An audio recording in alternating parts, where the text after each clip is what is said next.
আসসালামু আলাইকুম। একটা হাদিস যে নবী করিম সাল্লাল্লাহু আলাইহি ওয়াসাল্লাম উনি আব্বাস রাদিয়াল্লাহু তাআলাকে বলছেন যে দেখো, তোমার পুরা দুনিয়া যদি এক হয়ে তোমার ক্ষতি করার চেষ্টা করে, ততক্ষণ তোমার কোনো ক্ষতি করবে না পুরা দুনিয়া এক হয়েও, যতক্ষণ না তোমার আল্লাহ চাবে। আর পুরা দুনিয়া একতা হয়েও যদি তোমার ভালো করার চেষ্টা করে, তারপরেও সেটা কখনোই হবে না যতক্ষণ না তোমার আল্লাহ চাবে। তো তুমি আমাকে ধোঁকা দিছো, সেটা তুমি দাও নাই তো, হয়তো বা আমার আল্লাহ আমাকে কোনো শিক্ষা দেওয়ার জন্য তোমাকে আনছে। আলহামদুলিল্লাহ, শুকরিয়া আদায় করি এই জন্য।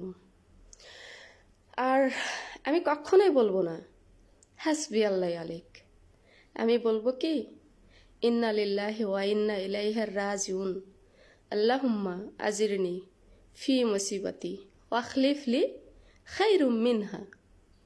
বুঝতে পারছো? এর মানে অনেক লম্বা, অতটা ব্যাখ্যা করতে পারবো না।